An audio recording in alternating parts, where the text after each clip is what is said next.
nche ya no wagye wo this way enti ene ya na pay ese bibi hyehye ewura wo mu nti uti this way ne pe no wahwie wo nsu ohwie gu so we say na wo stairs nti wo sipi nyina na wutie enkomobo no medical dia to wanim se ba United Television dia ye babe ye educate ye ho nti asem no se de be wo betia se ye wo kasa na wakase me say wan kase ye say medical dia to wanim se ne ye babe bonkomo ye nya honorable Adekye Kubi Esquire ewo ahase wono na enkane no ye mrahye bedwani ema Asante Achem North ena ene wo fi hase ya ye babe di enkomo honorable mema wachem watena se ya nuam ni abem bibia wokode ya miado ye de nyame asepa mi hweso ye de nyame ase na o party fo so nyina ho te sei oh party fo no ho ye pa na sabri ya ye nyina ye ya homboy de mse ye nyina ye hwede esiye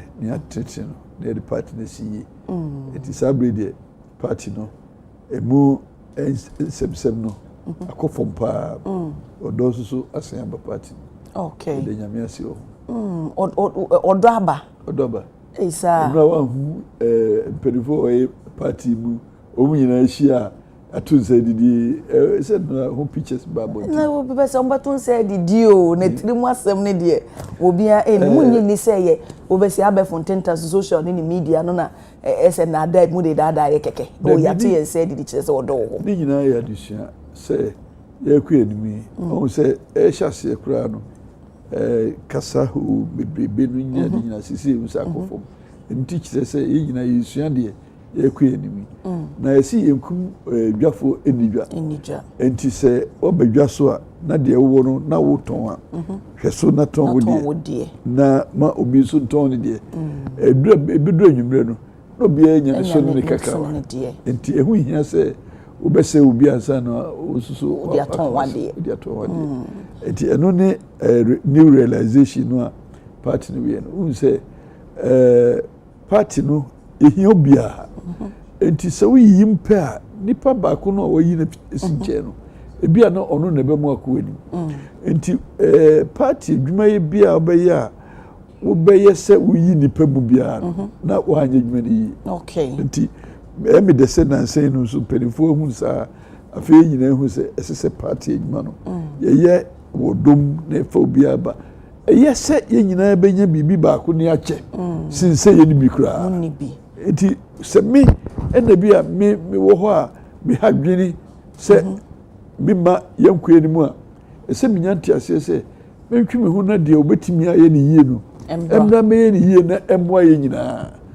this is the concept of family membership okay so family no a ma family munya kono ma family no entimi ntwi ni pamrem na ma family no ani so ade hu no and so nchen won kasa interest personal interest must be sacrificed for the collective interest okay so obejetum say afi etwa mu no mu ye binum ayipam ebinum ankasa so personal interest prevail instead of say you know the whole party no afi etwa mu na party no mo hye do okay kasa bebre meno nyadwen meno chese adwen de obetimi ne obi nyadwen but fisemo ho ye fa kwabonti enkusi sabonti mu bia ehu sem mu fie kura nyo enti bebrebe na ekoso no na mba party na mahuni se mpenifo tu na mo bia eye anamo edin kabomu okay ene didaso beba enti I'm all for it okay ebiem so be hu ne se in a way no ebe yese mo na mutu mama na ena mo amoto mo isanse si ye hye now abanye e wo so yase last year no no mo opposition be ka me yese mo amonsem party fo no bi nsem mo kan no eno na mo gina so de ye campaign kese editi am nti mu nyini se mo ankasa so na mutu mama na mo amoka mo hu gu me ba se de tie na se abusu mu nyo no enti me enyina okay a house divided against itself cannot stand enti se yenya emu no ya ntimi amfa ye hu boni anche na enfom so anche na ye hu se ye nuanum na ye hu se adwuma no edaye nim no ye nyina ye dia obi amfa na ho odin kese mra na ye ntimi nya adwuma nim bia ye de ya asotwe bi wo ho mo ye ya ne pe ne nyae na mo asotwe no nkire se yekue no mu nyi ekire se edu ba bi esi esua bibi foforo na isa ye ne ma yi se ne ye chance ne ye ne kane no na senia ye da ni so se ehwehwe no isa ko enim se be sa be kan bio okay se woni ma hwe egu a na nkire se we wie ya no probably is a period to learn and period to reform and period to refocus. Okay. Em say hona ya dru sabri. Say yes, ye nyina ehu de ye ya amwai. Enti bibi sabia se atwa hu firi hu.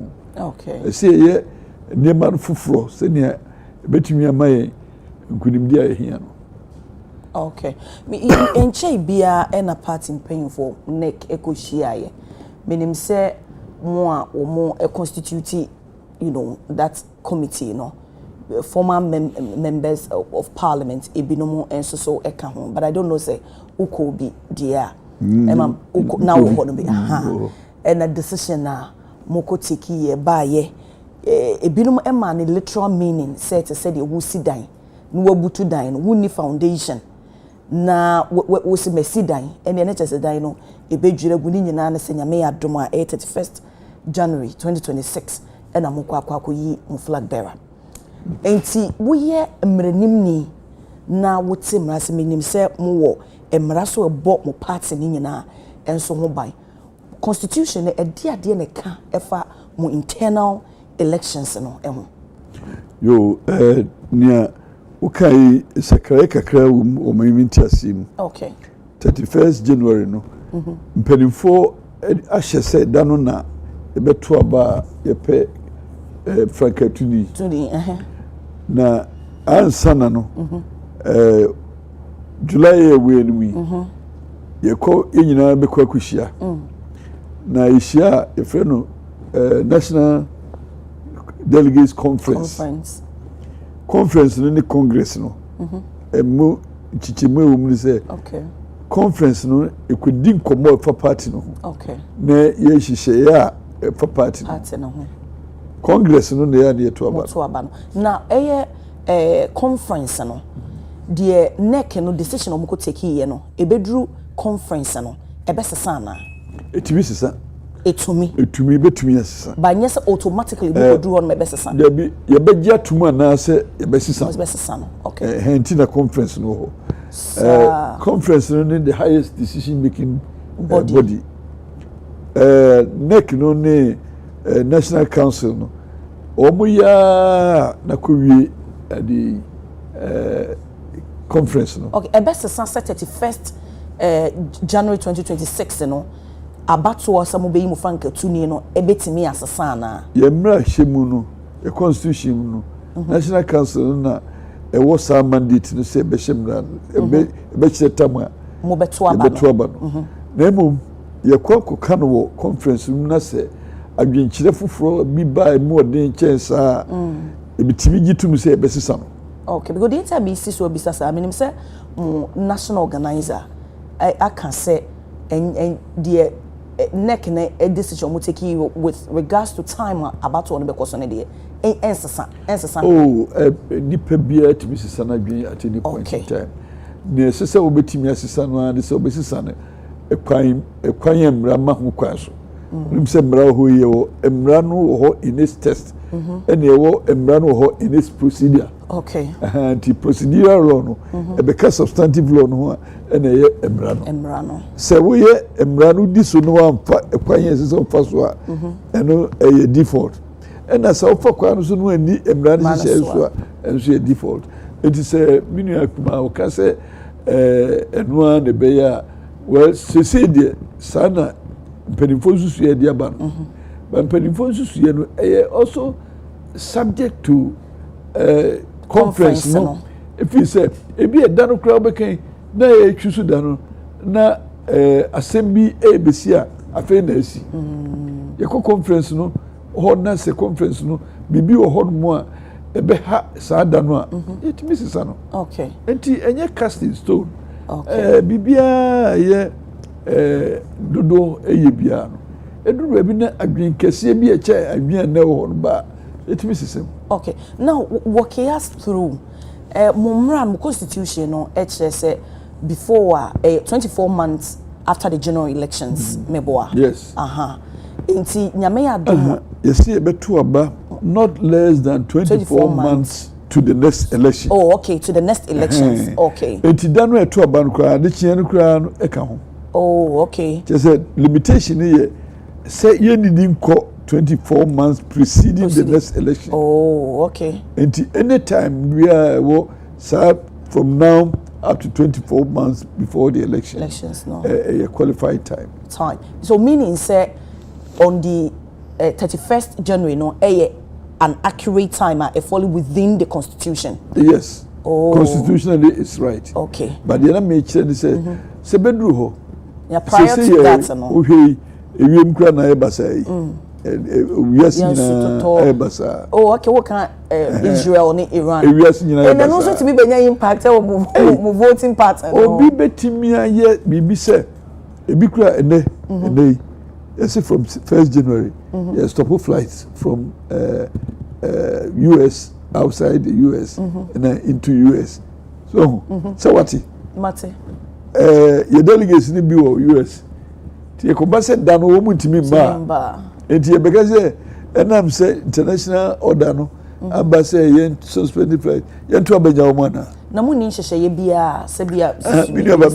Se kobase example edanu a ye beto aba no sabre no embargo on international flights enti bunuan ma beto aba ma ono o ma kesuja enti ekobasa ekase chinchina ya shamra niti ya tunya wo mana de wi so dia asem de beko ko bo mo is that an external factor? For example, example which okay me mon pa is say nsi na so ebetumi asi ebi a wo kan edanu a ye beto aba no bo hwe se omaimu asem kese bi pa hia se omanfo nyina sori enti enya ensi ona ye goto aba na ebi kura wo kan ohin kese bi beka se mi twa fabi mi hye mi fabi ewo nkran asase so eninti obi entimi nye dede wo nkra ha but says be so na venue no ankoya akra they say they a proposal akra.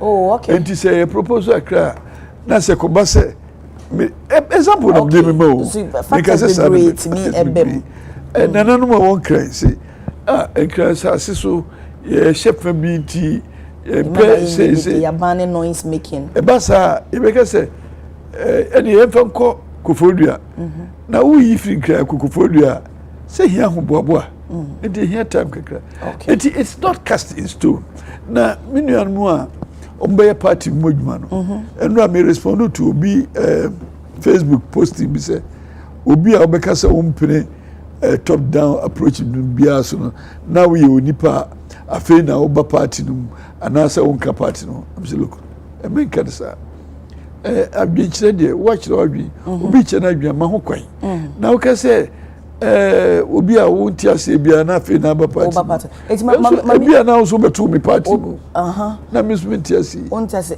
enti mami bisa say the we see aka say top down approach no personally what open so anasa wo de won omonya adwene mi hu kwan e befa so e betimi aye sa aden de wo mu ni say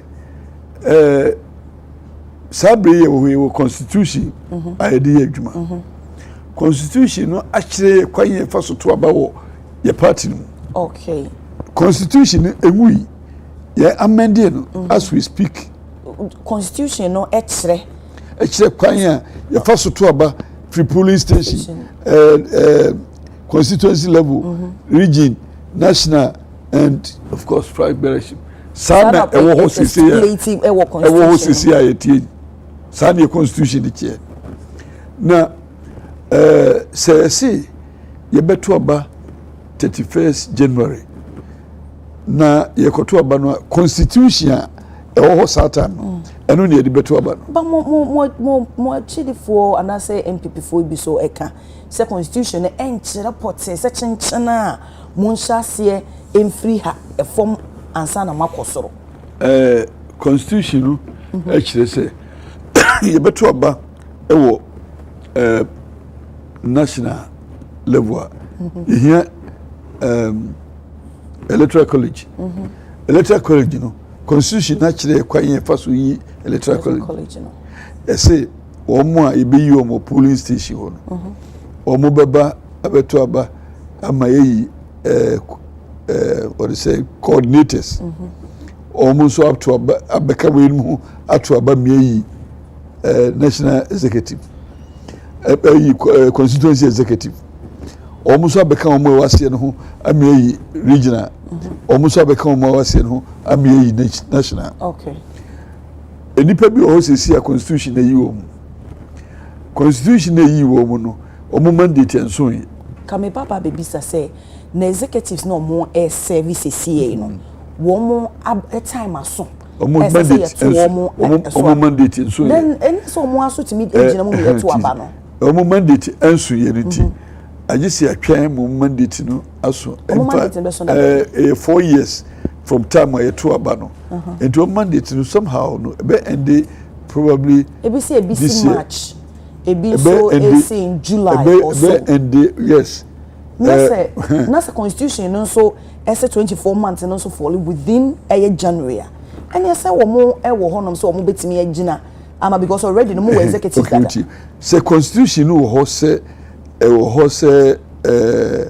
omo mandate no expire yes of course we betimi atoba e whoever at any point in time but sa constitution no e wo ho a sustain omo mandate no e do so kire kwa fa so to aba sa constitution lawyer sa constitution any top down okay not you any top down but you see it doesn't know top down okay enimu say ye to it say ye sha say free show near the above. That's right. But constitution naturally say executives we say okay these are the foundation I will be lay and sana mo yi top on and now no constitution kroya so extra brea esese mo yi top on and na foundation wo mo me use this as an example o ma bre enso ye ba bre so say esese mo yi top on and na constitution so emma wo mo kwan say wo mo etimi ewo ho emma ye to aba na adenti na wo say constitution kro na so san kire kwan ya fa so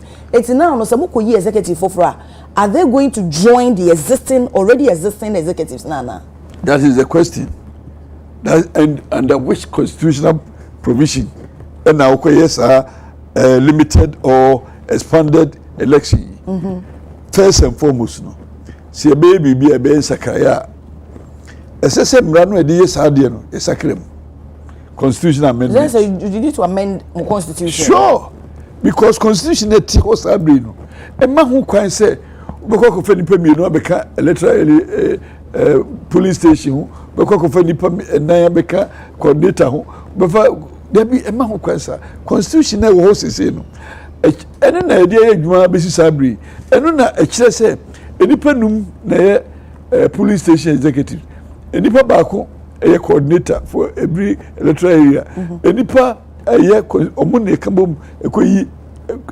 constitution constituency executives omune ni wo kambom ekoyi region ena onu mo kambom akoyi national sane constitution na wo say anything different from side arrangement there was a constitution a constitutional amendment in the time na mo ye constitution no mo keep provision say koba say executives no ebre enso ye na say yi flag bearer bi omo akasa omo ho no mo brenso ye no enhwe akiri e ma ye nto aba no ana say ene omo bre no de omo di amena dru bia no ye dissolve na yen sign and re-elect different executives. Eno na decision no na betimi amba so wo conference say conference na highest decision making body. It is a conference mu ho no obi table motion say ebia notwithstanding constitutional provision actually say no anka congress no conference no emma ho kwa me change the mode of doing things. Na conference ni gitumu a eno na be my sa be reference to that decision and is a credible person na Abraham nek ni ko hia ye na wo hu ne say we no bonyo so say ye be maintain yes executive dada na omo ho no ne say constitution ne enkire say ye ntom free esoro emra form no resist our concerns nana nipa be resist concerns no me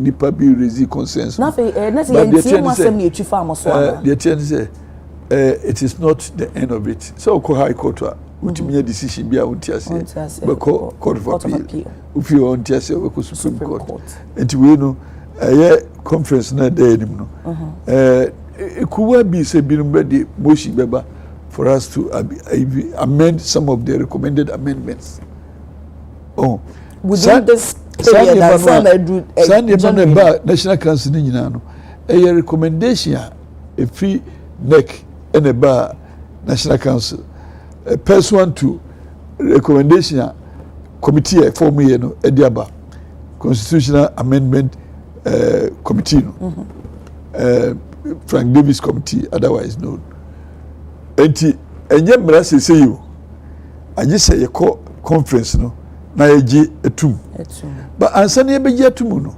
ebi ana omo de motion beba o say pursuant to the formation of this committee and the report delivered such date the decision of the NEC and National Council this is the proposition EDP sa process no ediaba national conference okay the conference na July July and I say until now no de mo pesa mo amendi nyina no personally what state de mo pesa mo amendi no what state ana wo share ni mo se mo conference na so mo gitum that is when e beba be ye embra yes sir to be honest with you and to summarize it no amendment na ebani nyina no is to expand electoral college no but not absolute expansion but limited expansion. I see no problem with it. So unni how be our say yema krofo bi ka honi to abano. Okay. Fine. In fact sekai wo amendment na mo pesa mo ye na ye say mo be sign the additional executives be ababeka already existing ones no. Already create more positions. Okay. To add to the already existing position. Oh, okay. Because executives now can nipa. Oh, okay. Nipa no dey omo time to me so. But position ni dey hoda. Enti the position bi na e be ka ho. Say dey be ya nipa no bi be ka. But the enti am be sasa na say position na omo occupy that position no. Omo abrenson ye. Omo abrenson ye because you call the next Congress and no na make say o ma brain son ye prior to say mo kwako yi flag bearer the date am propose o mo brain ye enso ye o mo mandate enso ye obi a wo executive position bia that so meaning exactly when their mandate will expire but 4 years from the last time ebi dey be expire March ebi so dey be expire next year a question of fact said that say ni yiwo until 4 years down the line I could do see and omu nyina dey expire at the same time we say police station for dey expire earlier than constituency than region than national anything sesiano assuming said time no ebedru say to abano obi mandate expire that is why within the constitutional framework emre starting from bottom na wo mandate wu entem no you restore mandate no no so restore mandate na wo constituency no so restore mandate na wo region no so restore mandate na wo national say the beya e benya structure no totally and fully complete I the mandate the bema flag bearer na say lawyer ye kan na sign abepema say abase ye share date na ma proposing so am say follow within the constitution so and also say mo extend it ekwa enimu eno entia mo constitution ana let's assume say be am de call say mo bekwa yi flag bearer no mo de mo push ko enimu say be a yemfa nko somewhere April 2026 requirement no and say see 24 hours 24 months before the next election. And it was 2 years. Say 1 year cry by, you 2 about 1 year cry by. Until next election 2028 December 7. Kabwe 2 years no. HSS 2 about before December 6, before or on December 6, 2026. 2026 it's 24 hours 24 months. And December 6 no.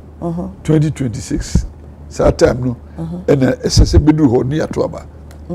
It is like 2 years. 2 years. So and it say any time between now to December no. December 6 no. Okay. Okay. Now we so say date na sad date 31st January no omo propose.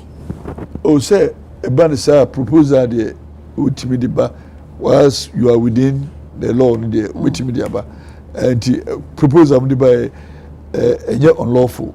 Okay. But whether it is convenient to so do and in the be determination no say National Council no omo to me say so much time we beto aba no e na omaye no demom yakọ conference mu na say enu nye convenient we have every right to change our minds na some conference no so na so mo ka say date na so you okay o mo ka say okay a ye nyina be di so na of course na the woman say you are not happy about it there be any personal.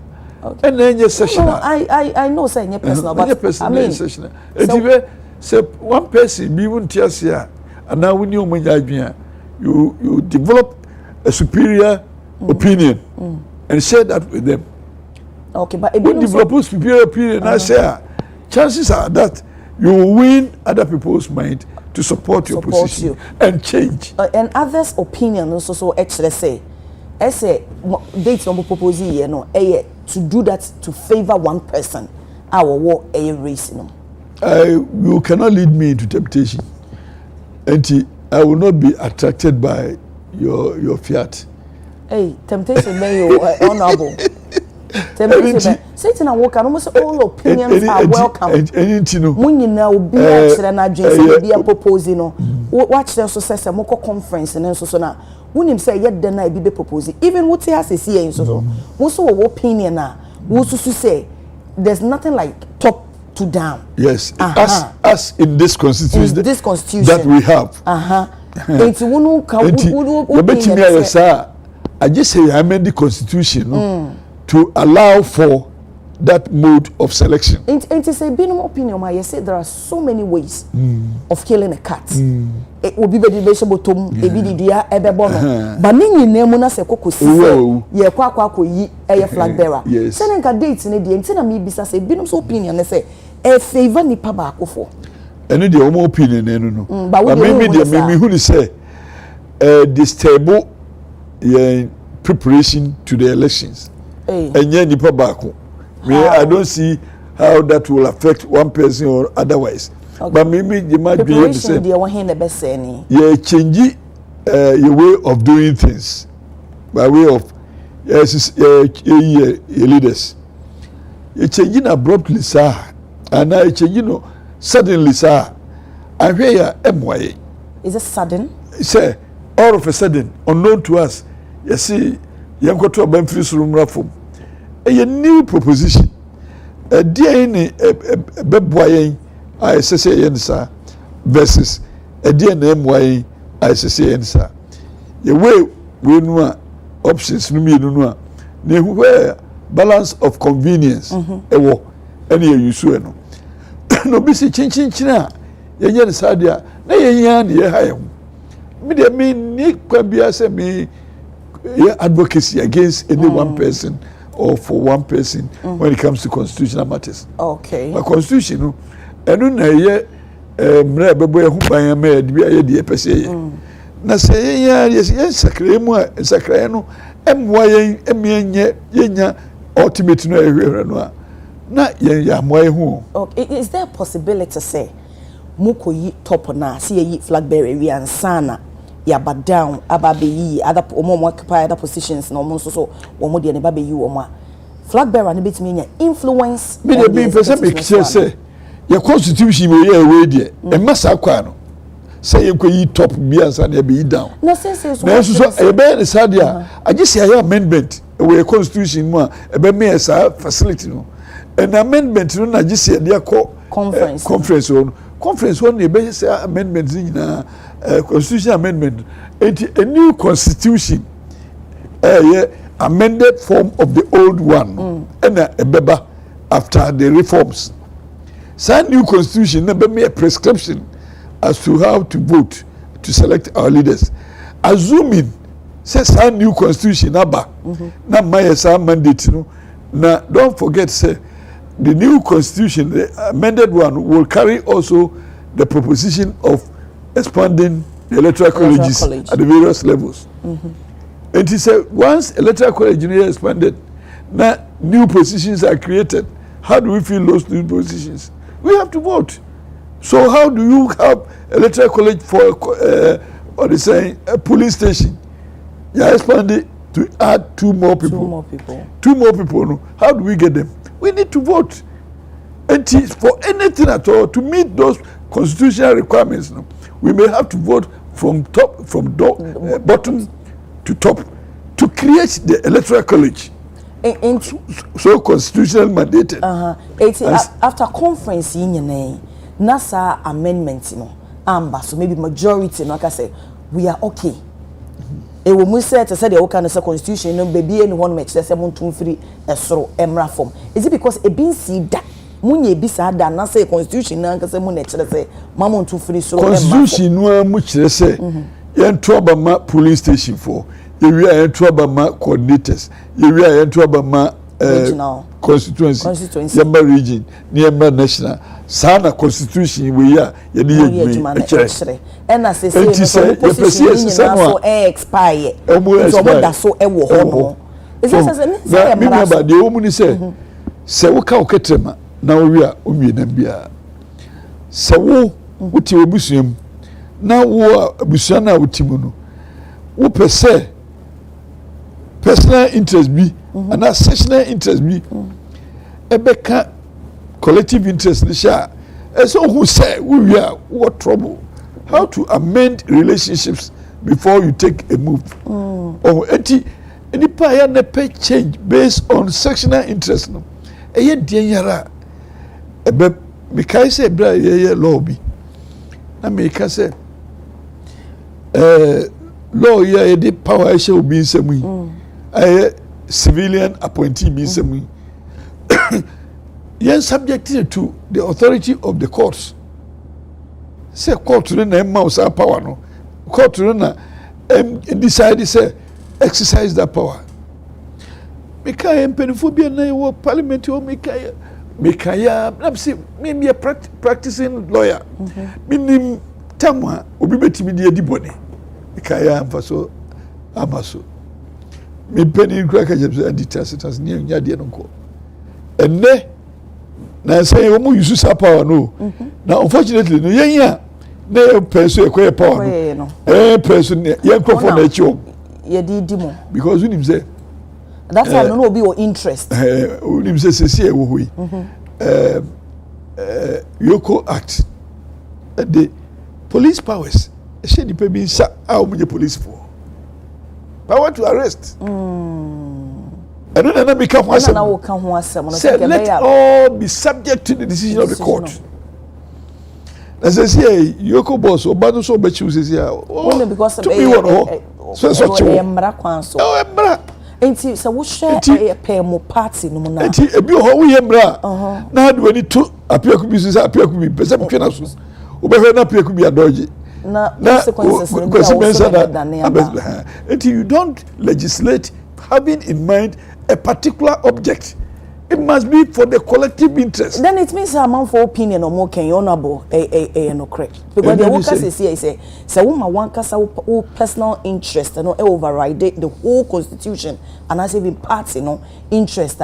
Then it means or chine bi no ebetimi akwakofa or how the but even opinion say the echoes when you know attention no to favor one particular person and one cancer and the mission say in all situations no so we mrano bi nipa baako edi nim e trim na de mrano a bia na o exercise na am blue tab. And do you think say next it is that time date or propose and they have one person's I am not saying that a person in mind. No, I'm not saying that, but I'm giving a general prescription. Say maybe we mra na me I had the privilege and me da Asante Achimfuase no for me co parliamentary baby I mra no so committee no I was a ranking member enti minim ye make say we mra bia na wodi obi di ehwenim say me kwa koye mra na tia we ya ebra ye OSP act say na ye na ye wo ani wo power no di adwen say OSP act no na kwa chinkrofo bi o say go adane table na ten go for job atene mo buy act na atene etete mo futu am dey magana fo ni say so onya kwanya na wo ye mra bia mra no emfa nipa bi eho ehia ye wo say me ye mra dem dey we ehwe ye be do implementation no yes OSP act na mo na wo san ye mra nim ni na wo mu bia na nim se mo ye no ene adenti na one making sure say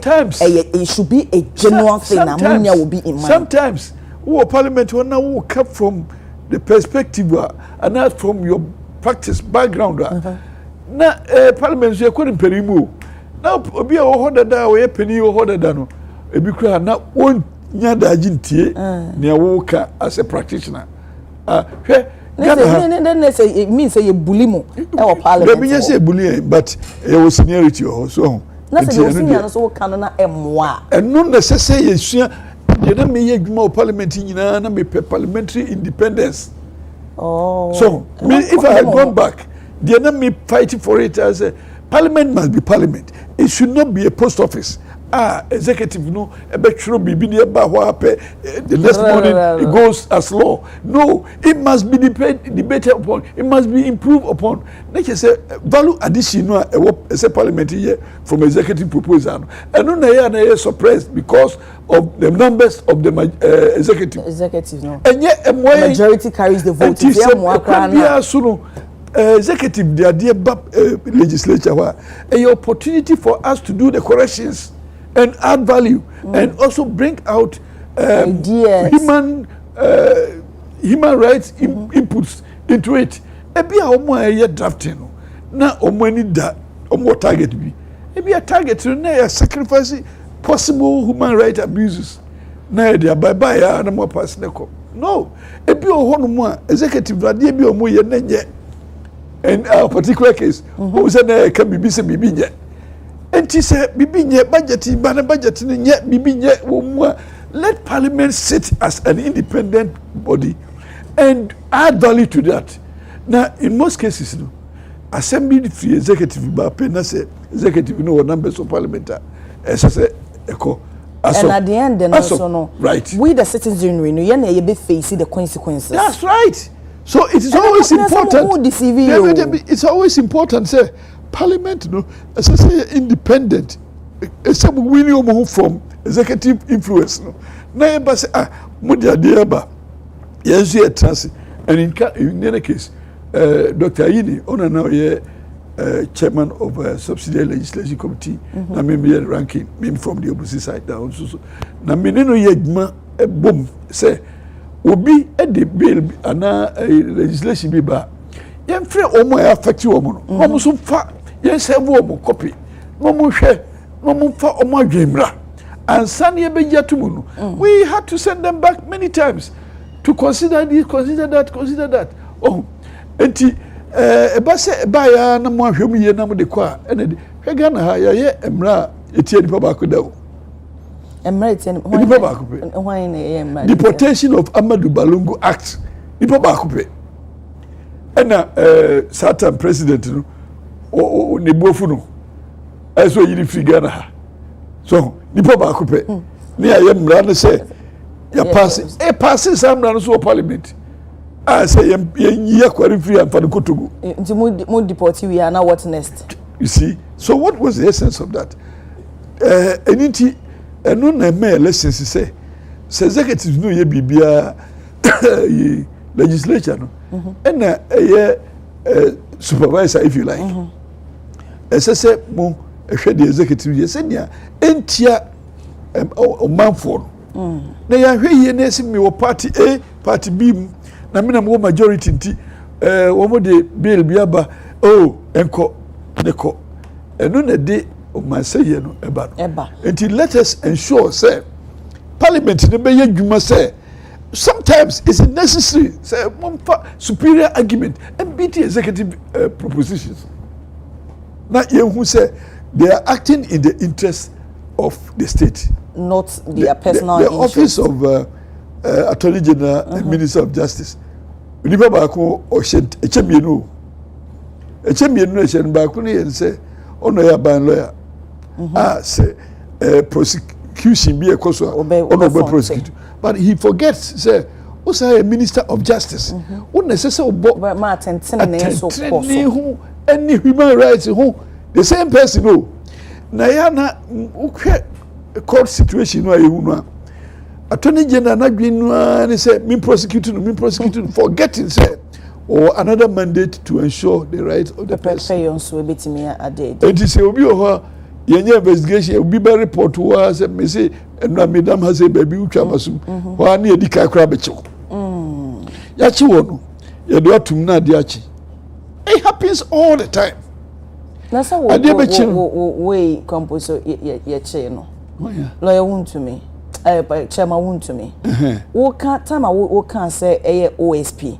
any yoko that time mo ankasa na mo ye sa emra no I said the be yoko ebetimi enya sa pa no e back with emra ebetimi achi nipa na nso nke ma ni nyina akodan court na asa na obeche no na wakaka kire wasem kire court na court ntiase se asem ye komo ye obedie de apekubi omsi achi no ye chi no omsi achi no a no ama wofumi no omuma yoko dimpo no ma direct ye police for no say wo mon konkoche but that time na mo yes amara no na mo na mo wa ban mu meboa o mini ban maka kire o say me kaya nyeyi e kire say in practice no emra no da ho in test no in practice no interpretation any spirit any na wo kan ya nyeyi satama na wo ho ma wo kan ya nyeyi ba wo mo so a wo mo kotena tena fom yi se no mu nyina aka ho no say na bai the next time no so be the proposal amendment bia then they will open their eyes and see it. No, we can say mun divide and answer mun twe mo ho say abase what say executive say the abase yenye amendment to any clause na say we no dey abanti omo bagia to because omo won numbers no eno na me so me chiri no say because we want numbers to use the numbers to support the executive. So one numbers no. Enti na mo de sa numbers. Say anye ni. Etwifa mo. Say mankazi anye ni. Etwifa wo mo so. Say mankazi say ya anye ni. Say parliament ho de ku gu ho from NDC MPP ku gu ho ye parliamentarians without more. Enti say ye man adwen ye say me MPP parliamentarian na me NDC parliamentarian because adwuma no a wo be ye parliament ho no. From the executive functions. And parliament already, you have to add value to whatever propositions are if you're executive Uber, without considering where you are or where you came from as member of parliament. In recent times, whether or not you boycott, it is an act of parliament. And you when you hold. Once it comes out as a parliamentary act,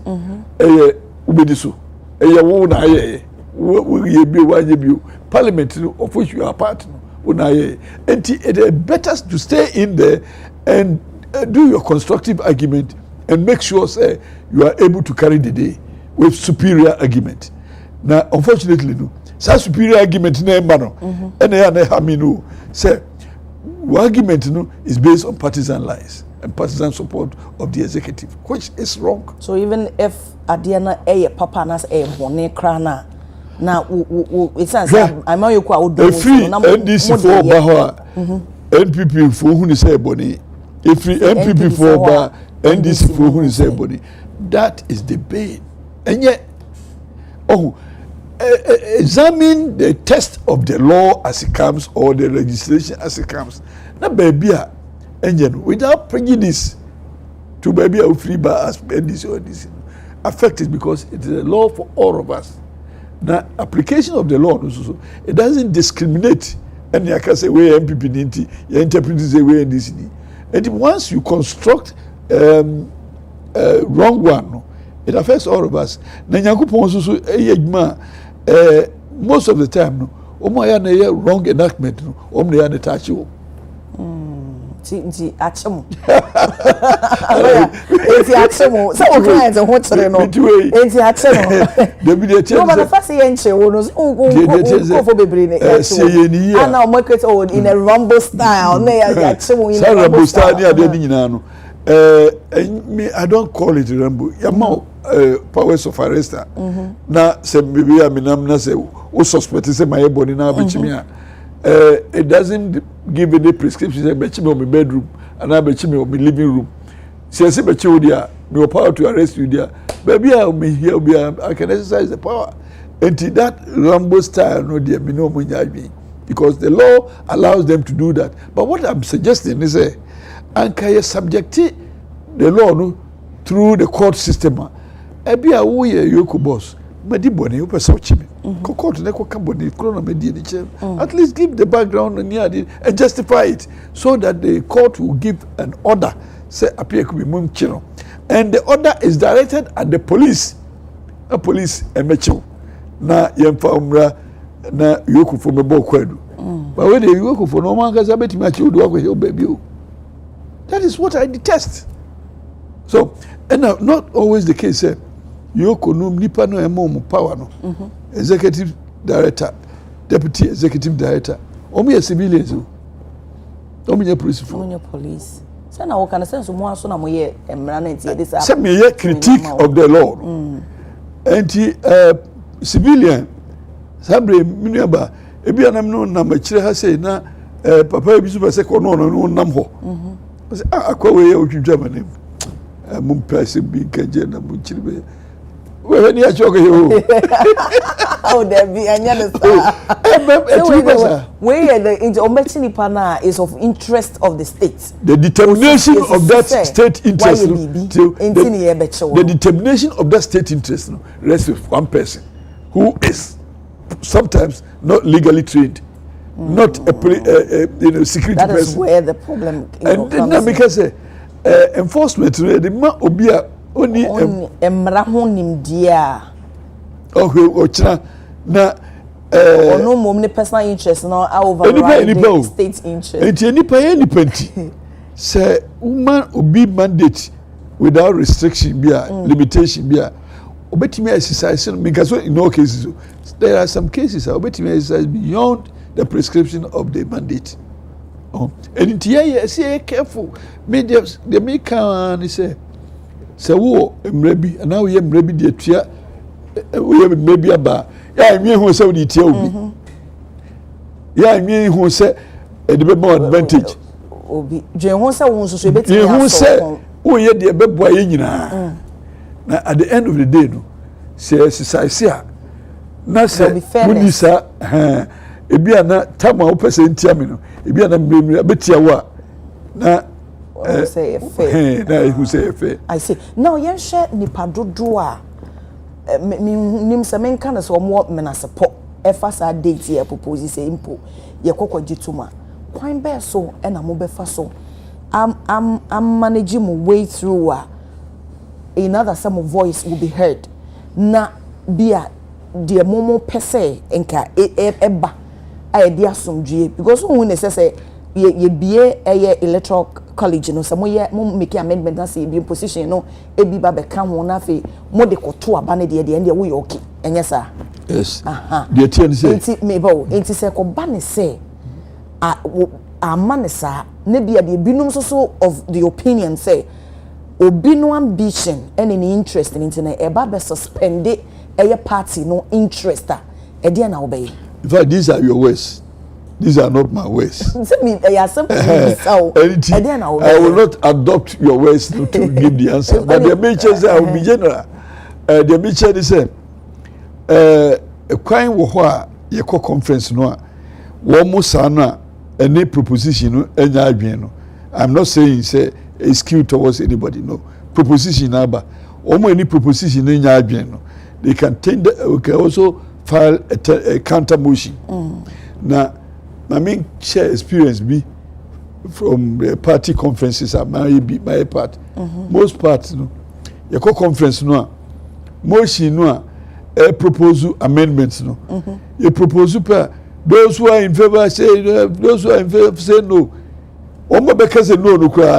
They are pronounce decision no. Etimika yes. All don't confess no. No. Or no, all announce the results. Maybe or 10 years and also the draw one assume change. Sana ya na TBC parliament. Say we subject. Yes. Uma mandate to be many people who say on cancer without recourse to an appealer. Those in favor, no. Those in favor, those in favor, yes, no. A career. Sana tio. But we're not kiki de nyina atwafaso asisida sabrino until now do you think say in favor of this proposed date no omodoso ana what I'm saying is your chairman on the occasion when you careful say motion be the ho to propose this na motion be ba counter onyab daji na ontie na omo entia senso yentie omo asem na ye proposition no na yen take mandate no yen take voice vote no eye na reflect the interest of the majority rather than say enkrofo say yen ye no sa enti wo chairman kotra ho na read the motion no ye the motion number take voice vote no give us a yes vote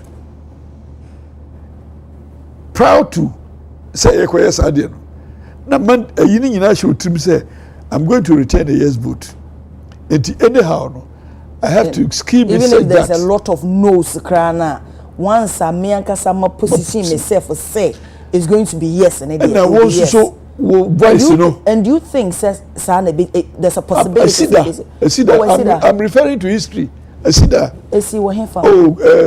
trade fair na we have conference na mum sabre trade fair BC wo hono sabre no and omo can say yes che say ebi kura no kura yenti kura yes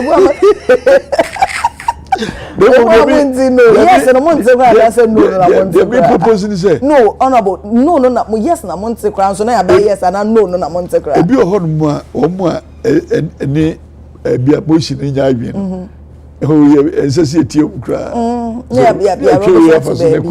and this is from experience. So now you think say there's a possibility say betimi history betimi assign SCB the mayor say e ba dey say emwayu and I say is there a possibility say betimi SCB betimi SCB why not na mo mimi di kan won say e ba dey say emwa wo ka obi assumption mu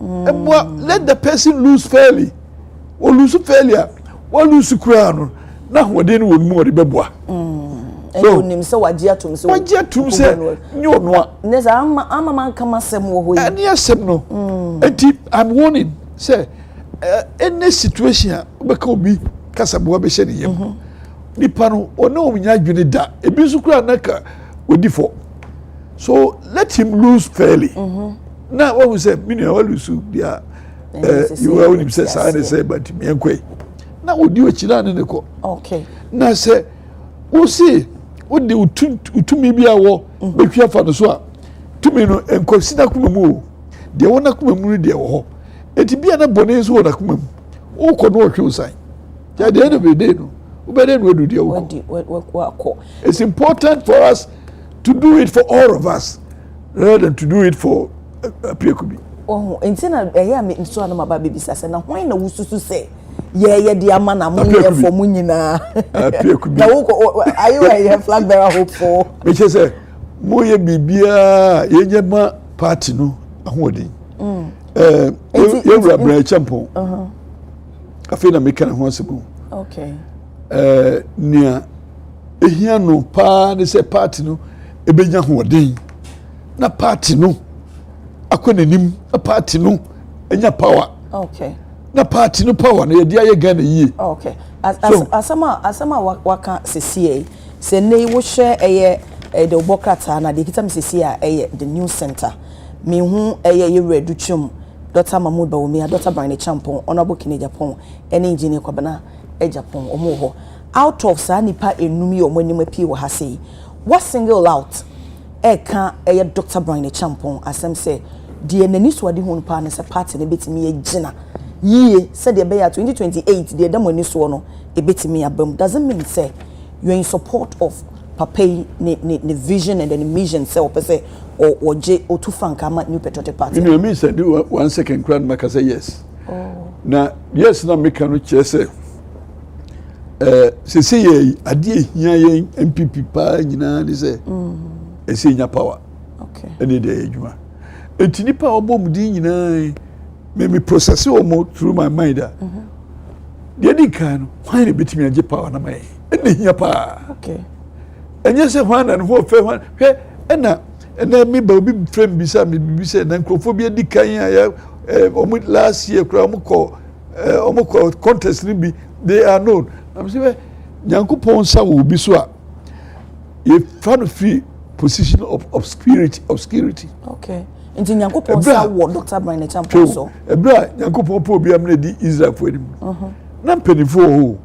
Na se be see we the Bible na kan we see na krofo mu ya honfefo ne nimdiefo nyame se kitwa no wo esere so no a ohwenwan so no ono na misa wo so enti it doesn't matter wo stature ni se nia wote se nyame sa wo so a ebe yi enti me se nyame sa wo Dr. Brian Champon so Brian Champon nyame sa wo no so enima wo ye the party mu ono so the star no to be ka me se nyame nsa wo no nyame nsa wo no so na me hu okay so niema wo ye o party hu ono won kan ho asemo na ye na sese ye kan ho asema no e che se unim say now no no ye a lot of disservice to him say oya dia because woni mo chidifo yi bi etwetwe nkomo a ebi kura kesi so say papa yi kame ya say bosomi bia watwa sike bi odeba party wona woka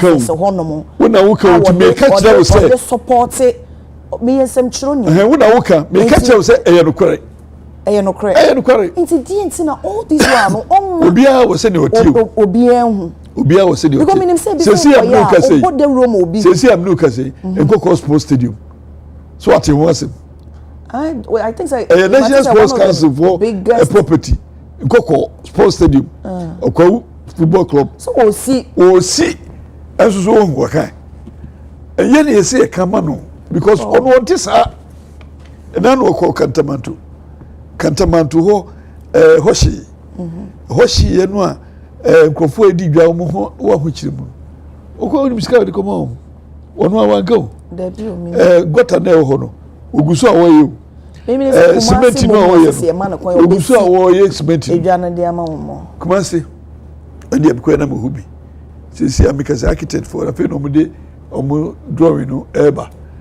Wo babe si kumase baby a she and nya mo. Now no sabot you. One kana semo me baby a make sure say bema nema me abiti we any parliament for as well making. We hear power parliament do. Ebi me na mkachiro. Ena so mo president ko here no bi so. Eduru baby a bosumi bia no. Ye ko sala on the office enim decide ya gwaji pay no. Mo ko ne ho no. Me maji bi da. Parliamentarian bia from last parliament we share mo bizam say bosumi bia no mniska Brian Champon. So biati. Obi di bi frɛ bi se me yiska bi marafu mpese obeba misika mbago gina bodio timi de mpe de magye abitaje no ho ma se biada ade baby wonder akwaje no ko gina bodio se o de magye Betaje the home asem biada. Maybe home basem. So does it mean say any bana wo se sia oba bina so tie because I could be combiado kwaya. Am day. I don't know what the idea can. Now honorable Nyini said because of what you've been benefiting personally, dear ones who win your free horn no more paying and say chiemre or why you ye and nunti and ama won so kasa otaneti no. No because I nunca wanambwa. Na enso enye se menku no yema me. Me de me hunu se oyema nkrofo dodo no.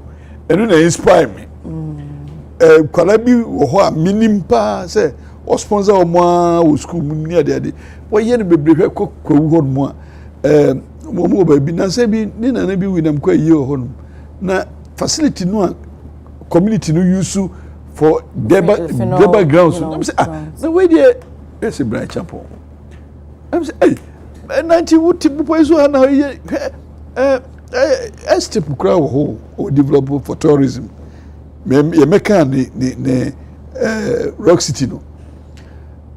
Rock City who call nipa we djuma ho at least bebre a mo djuma enti bu hwe no a enye se me as a person me nuaba oboami nanso so me anso me boami ho enti se boan ba eye pa mboa no so amakura mekumanim enti eno no motivate me se ni nti chinchina me nko me de but what I see of him doing for other people no across the spectrum of the population eno na me hu ni say we nipa na kumaye. Okay. But one thing I love about him, one very single thing, and Timmy Pena Sempa, and he said, he stands for discipline. Hey, your party we are. Na bakwa semka kano. Your party we are. Sorry before me boy. Hey, uko na jumemu a. Me call no ho. Se me ko use in the facility a. Utuaka. Na we share baby no so risk. And then they are fine. But Juma ye Juma. And the Juma so be a horn no call now was Sunday man of form no because or travel says Sunday so you know rolling his sleeves and is superior than others. Yes. Ubaha, you must submit to the details of the office that you hold. Ya banya call last government. One thing I'm weighing as a party and government in discipline. They were abandoned. Then discipline or honor. Of course. Discipline, no. Yet me, Humbaso and Kofomi Bray, when I went in, we go crowd beside us, some million bars, some of the country more. So now would there, so we MP. Now was I a deputy minister? Paint, would there, ye need dear Sefata. Oh, there be so dear mobile. Position now one. Seka to ma mifia anka ntimi nya sa position ni partner di wakosi ho na mo amokofo ni bi ya ahomaso anti mi ntimi pese mi ncha anka se ntiza I cannot say that miss me trouble me wo wiase nyina no na wo chebe wo mo e ka kire wo se wo ya ahomaso nti na ti want me ka me de me ka obi a de ye indiscipline in office ni ade ni nyina amwaye na maybe Vice President Fremi in the private meeting, say me for opinion. Makasi said, if ever you become president of Ghana, make sure that there is discipline in your administration. Yes, one single thing. Not in one country, former president Nana Dankwa Akufo-Addo say indiscipline. Abdorso. No one movement. One fan and form. Yes, sir. I didn't know the here, sir. I didn't know Gasaka say, ye microphone film. And now, really, Kenny, a former finance minister, the agitation was not for Ken alone, and the Baku. Oh, there were other minutes, not back the deputy Baku. I know me and yes. And William Memphis, who number the members of Michel say, we ye papa krana we ye through indiscipline and so Brian Champon he stands for discipline. Okay. And why you soldier he's been in the military. Well, military discipline but social discipline also so And I say something ko baby tea mami nkaje ye ko Presbyterian Church ye ko moderator no na ye ko no say we need to be there by so papa na my 11 o'clock. We need to be there by 11 o'clock. I'm so it's only 11 to it's only about 2 minutes away. 5 minutes past 11 near do. Or say when they are waiting for us at 11 o'clock. We cannot tell and be confident say 11.5 a good time for us to come. Or say 11 o'clock we must be seated ready to engage them.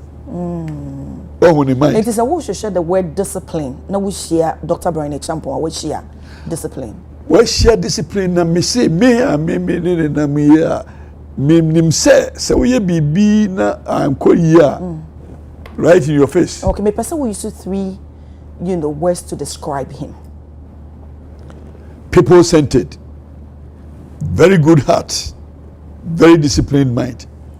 I see.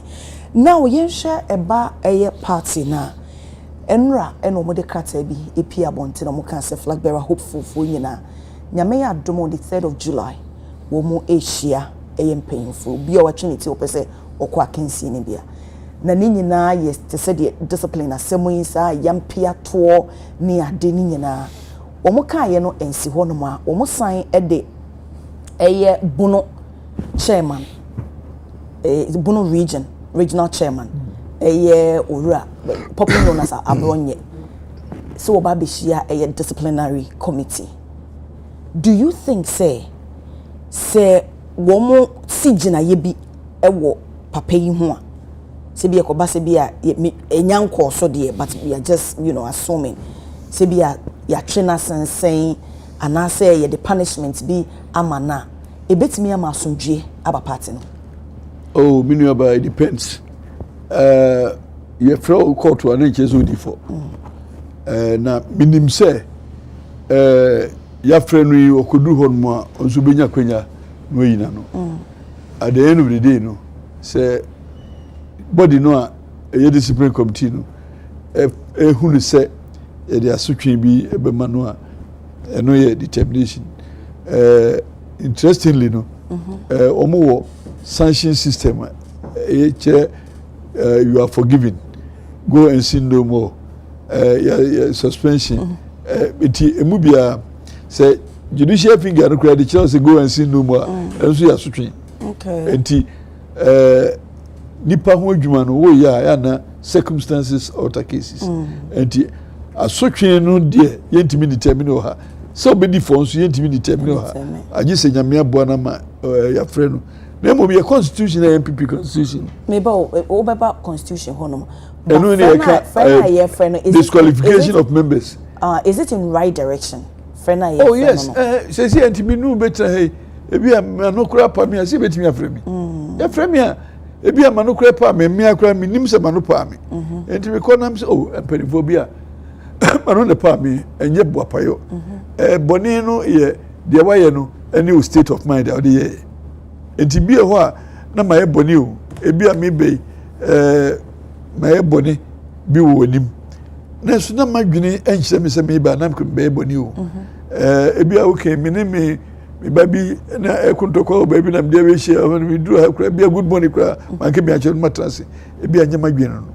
So if I have the opportunity to explain the circumstances leading to that commission of the alleged crime ebi a say oh ampa na bi nkyerɛ so be sa enti ye de weche no even in our law courts no ebi ana me nam baby na you would say animal bia game ebi nam ho otwe akrante bi nam ho bi say akrante de me kuna ko de pa me tutu no na atra akrante no bia na okay obi so hye wiram ho ba bia ebia o tu bankeni ana banchi bi na ko bono pan no ewu ampa mekum nipa no but did I have the mind to kill him? No, you didn't have that intention. And enti u behwe no na yese manslaughter but not murder. Enti ye ka wadwene no awde yes adwuma no na adwuma na aye no ebom na hia de a na kyese wo ye wadwene so be eboni no aye eno no asotwe no different. Enti me srempeni for say ye frɛ say be you anu a na bibi ekoso a anso ni pani na mom bia na enye wadwen so be sa de tia ni pani nyina nti ye ma ho kwan na ya frɛ no nko kana dwi na mom ni nyina ntwemfu ano na mesrɛ ni say party no mu nwobɔkɔ na yehu say ye anuanom na yehu say de ye nyina processes of the party no e kire say ne be ya party no be konkan na benya enkoso enti the processes nyina ho enti let it not be so personal and let it not be destructive. Okay, so the ye kasa sisi wo boss say wo kai say vice president woni no ekot na se wo ka kire ne sisi nyame ye na dom na se otimi ebediga na enimu a o make sure say under the administration no obema discipline akoso e wo hono, which is a fantastic idea. Wako nkunimdie emfiri mu amre no adenti na obi to say the ukasa wo san ekan wamanfo ebi ko ekan wo once wako no de ya sell no wa ye popular in the next attempt no and more track records to that say bi akọ anyeye sa pem so and eventually nkunimdie ebaye adenti na one time na chi na say wa switch and on honom ne de na one free home. To be honest with you, campaign year in 2024. Me campaign bia ye o MPP bia me ka ho. In fact 1992 na me a member of the National Campaign Committee. Campaign year in 2024 no. Dr. Mahmoud Bawumia wo bon humodi yi pa. Ma campaign was extraordinary. And I wouldn't fault him say campaign logistics and support. No. And make us say ebia enuntina do enuntina do emre bia wo the kind fool period bia only leader. Yes. Oh, okay. Israel for politics, it comes from Ecclesiastes, whether or not you like it. Politics free Ecclesiastes, they see that nyame ehwe ni ba no the same trajectory in politics there. Politics is a reenactment of Ecclesiastes. And inti bra kodru say omonam kwaso edru be be esi da bi one popular chain Moses in Israel, but edru be no na esese obi beto aso so no, so come Moses here just a before show and under some circumstances there was a need for a new leader. Joshua ne short force in free one and said that season no was not meant for him. Whatever would have happened, no, it maybe what I said part of a new leader or to usher them into the promised land. Okay. And that means that Mahmoud Bawumia Juma esi. Me say no. Me hu ni say yewura Dr. Brian Champon. Wono no pensu yi na yebetumi ekudru de ekohwehwe de ewe power. Eno ni ade aye hia. Say abosha asase no so no. Any power no. Enti me hu ni say ono na ye better positioned. Man kaso obia nka ho better position than the compatriots no. A obetimi deliver power na maye. Na meka niema mienu miensa pebi. Se ebenya power no a. Ye hia asumdwe eni nkabomu or party. Okay. I see him as the instrument of peace and unity in this party. Dr. Brian Champon say nyina party mi na mpenifo ana momto bi omutu yi madwe yem say me madwe ewo mutrim bi say masumdwe mrefie mo manka bo mo mrefie minim say mpenifo ne ma mienu yi ena omugina so a omofre mpenifo no omofre ene omo akasa na I see Dr. Brian Champon as representing the two elements in one body. Okay. But ya kasa so ka se mpemfo bi akotonsa edidi chese nkabomu e wo ho no mo. Say me bi say woni ni say social ni media mo da. Nkabomu no eno so concept it grows. And nkabomu of today. Nkabomu ne wo ho ba mo pese nyini wo wa afi mo. Of today no will probably be nkabomu better nkabomu tomorrow. Okay. Na yaku enemy progressive na nyini ko. And I hope say Penifo from omobekwa kwoti ase se eboy nyina se ebenya nkabomu.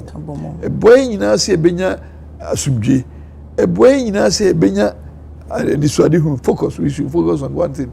Now media can depa be me say Penifo nyina bekwa kwotranse no na wa dwene hu se anka ye nyina emu no ye ma enu edi echi ne edi edi eni mu ne edi echi anka ye Penifo ni nyina anya adwe no mama Dr. Brian ndi enimu no omo ne ndi echire anka be ye pa kene de ka nyamia sempa nyamia so say mo part say kabi mama kabi at that point no kabi mama kabi no I prevent omo kabi mama kabi omo kabi no mo kabi we no say but you know things no ye nyina ye party ade ba ko a esese ye dwene ho na president Kufuor mrebe otu yefo say wo party mu wo mu na say we nye hwe kura wo benya ahoto ne ani jesin say we general secretary of party opposition papa nas wo kan say wo ka bibi ho a if you are part of something it is better than if you are part of nothing ye kika koi say penifo e di ani mu nyina say nyame ayadom na afa mu ba ko so anya power na wo nyina ye fanse we council of elder kra futufo it means you have something you have a position you have recognition since na say ye nyina na moyi when they go to the yogofo e kire say na party no so e dey abase empanyfo say we former MP we MMDCs ni ade a men declare we support emma any empanyfo yi mu bia na honorable who declare support about Dr. Brian champion. Constitution na so. Dabi enye constitution. Enu dia afutu. Na on dabi afutu dabi on to brebi. Afutu so do pa na ofa. Constitution bi akra e wo no submitted to the national constitution. Oh, so we declare and the national constitution so freedom of speech is there. No, because we declare we support a new constitution. Mo. Debi freedom of speech, general constitution, Ghanaian constitution.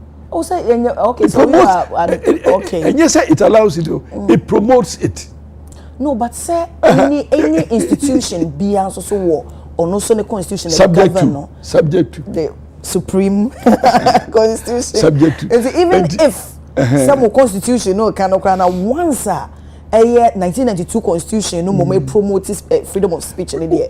You use the word promote. You see, allow, expect, promote. And allow no, passive. Expect no, progressive. Promote no, obligatory. Okay, now you say New Patriotic Party more the institution be beba ideological institution very soon. Me will take on it. Be no so opinion. They say, Mama me done in the court. After the baby actually no na ye baba chon sreni abasa ni do kwa kujina ho no mo. Dabi any opportunity abenya so besu bibi new no. Okay. New of my party now. Ye ku enimi. Say ya pimo. Mrantie bi so edi echi omuba. The philosophy of the party idea ye sunsun eke bomu no binmo ebe ebi kwa ye wo mu dada kra bia na ye wire fi enkai meba na say sa enkai na asem amoka no is it going to be of the national interest and I say for the party's interest say party no aggregation of interest bia subject to the national interest. Okay. Ye pe kandifo a kandifo no esamunya national philosophy bi aye de no ekobochiri dom so enti sa national expectation no ene ye be kire wo say oman Ghana ye pese ekoyenim ye pe democracy ye pe freedom ye pe property owning na philosophy of property owning no nia ekire ni unya bokoro no na nya property a property but property in the contest ye MPP for say a lawful acquisition of property ese kire sade no say enye say una money say property owning democracy ti no akobokro no edibe so I expect say ye be ma correct definition of the concepts na mo kwakusua no and I can say ye wum dada no kra no e bia na awirifia ba and na nipa bia so wunyini no now thinking capacity na ekofom na wunyi so ni se bia is going to be a defense mechanism bia Babe used to say bia nyame ye madom na that bia mo be ba ben mo a mo ba be overly protective of things I just say obi ba be have a more strong defense ese o ka say ebia okay say you can say legon for be training lawyers for no ya makokoto with him defending go there be opportunity for us to learn something it is a institute no abrochi ko amebreo ideological institute say oh ye pompe ideological principles ahye enipeti etrim hwe ubekokra ni ye kire say cleanliness is next to godliness and you are part of principles of good living and to me the who say principles of good living not only within the party but outside the party made that no ye ho adwuma na me hobby na ye ka subjects no to teach no I told them say add also public administration okay minim de ntia me kansa na me kansa so very force you to kansa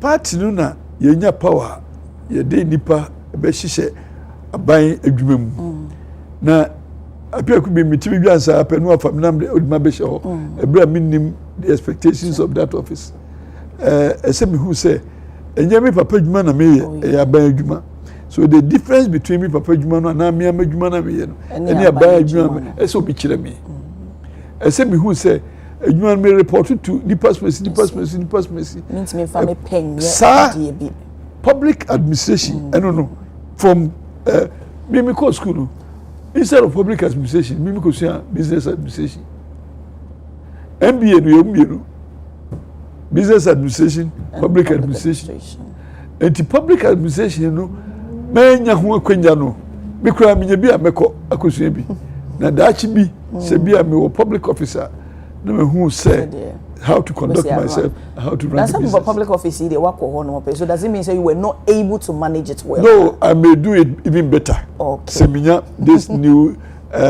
capacity here. Oh yes, so you're very hopeful say I mean obe sign akọ nya position bi wa ben mo na. Oh na nya menya position ya betu anim. So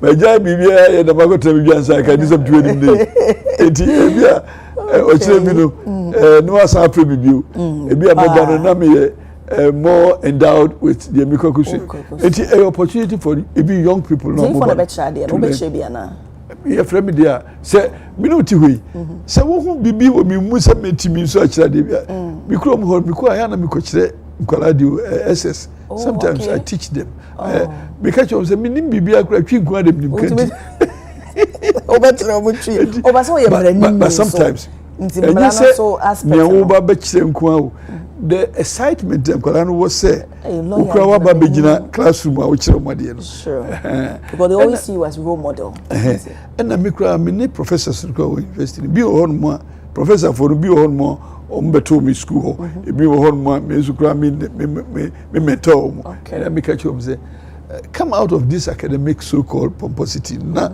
ma hands-on people sumra name kwara me interact sabi law of nukura no ye wo teacher for bu kire law no but practitioners no more low munuzo sometimes ya na o niema bia yenimo e betimi a kira ya kira no class more in depth exactly enti mo ba na what's me up now to be honest we you throw to the bar first at the year nipa obesua de free hopa ni clerk no chimba ho eso nya ahobrase emano onye lawyer on call law school da but onu na bedi ka kire wade so enti se wo santiase no na se wo kire se oh mo shi we na be ko we se na be ko ko se sabisa bia se ni belly free we ni omo ni be kire wo sa ni me nyina enti se bibi ohona yehu se but knowledge is that which is shared se unko na good trim na ne dan na it is no knowledge yeah I don't want but se we share na obi fufuro so nya bia na eye adwuma na box society ho it's me abo that is knowledge e dia frame ya obe wo ka ye frɛ wasɛm ya se si ye kakra minimum se si ya ye ti hoi se ekoba se ye sorry so se si ye na Dr. Alhaji Mahmood Bawumia ebe frɛ wo se opacho efutu a wo de be ma no ene nimdi a wo no pese wo beta na chi a e frɛ wo no so be kwana o mita party na chi to begin with na se ye ka say anisuade hunu a nipa ni nyina kire no de kama kuma ni de Dr. Brian Champon aka no na mom e koto abani wi a nia obeye MPP candidate no se we hia me kwan bia so I'm available but see I can see ne kone de too late so frame me say me che madwe obibi hu a me kira na but say already will support from the attack ne say me ba ye say bio ono so kuma me die kura maka ho asem ena wo ye MPP ni na opeso to franka ma MPP no na se be minim o kina sem ne de enya de a bi meye no kwansidie bi amano okay se nyame ya dum ne nyame kire de ne nsa wono so a de nyame aka ne de be adwuma okay but say the can they also the seasoned persona me ede enu mina mika ho me nya yakupon oh okay I don't feel enu I presby ho that's anointing ni bia so na enu akra edi bika me enu edi bika me it's a sign oh lawyer you Brian Champon this his religious part no just was ukra winim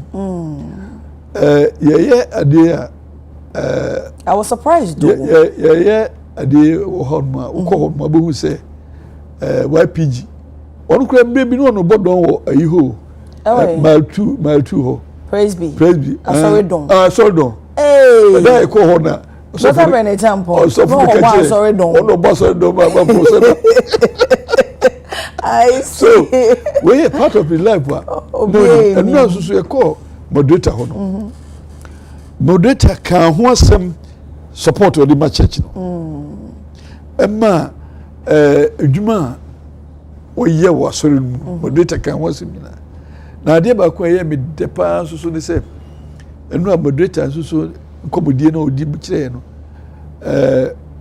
the big six no no mo pay independence ama Ghana no now most of them are Presbyterians so I see into conversation here say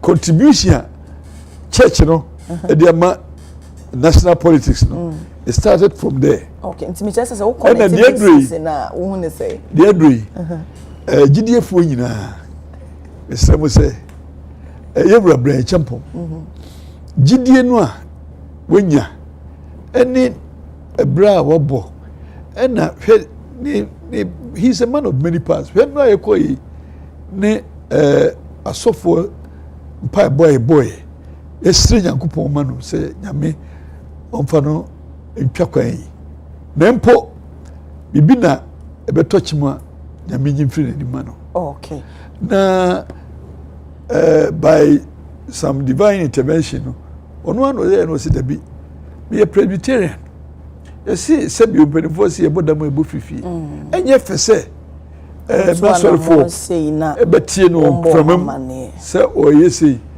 na adwuma we ya wo ye no so agye se nyame bem okay na se nyame bebem so a na agye so ko nyame fie da no samo se nyame fie ha ade wada yo na no ye e ba mo ko nyame hira wum ye ko fa ho ji hira ni hira ni bi se na adie wani a wo so wani asra ni mu lawyer ye sorry so na mame mfa we mbisa na ye mfa sorry so emo hu say ne MMDCs ne bia ba so ye declare support ma we wonhwe MPs ne ade declare support ma we mu say Dr. Bernie Champon akọ asori fie akọje nwosra edie na wo be say wo mo to aba na nkasa no e wo form mo declare mo support mo so he for na declare mo support amamo ne nyame ye no anwasem ne nyame ye o sa enti bepi no da me catch David no na krofo ye radio mo be kinso na nyame se de na abusuan no kra bodom edi ebinimachi wo ho nyame so se de woni hokura no ono ne yakofa no bra to simply put so hu nyemu hu de nyehu me de bia ka na dwen na so nipa no amuka hallelujah no edu bia mu ana sa ka crucify him waka asemo ye beda se panti ye so de enya nte ye se propose date no wo de wunim se conference there's a possibility say changes ebeba a enye strict jacket further amendment of the constitution is possible possible and propositions against the proposed amendments possible na ankoba ne sai de do be tumu no eno ne de be okay mate lawyer me nda say enana pe yamisha won so pa ye ne aso se ne waba ne yaba betwetwen enkomo abusa for honorable Adekye Kubi Esquire former member of parliament Emma Asante Acham North constituency na ne ye ne nya 101 we say die Dr. Bernie Champon wo sra ne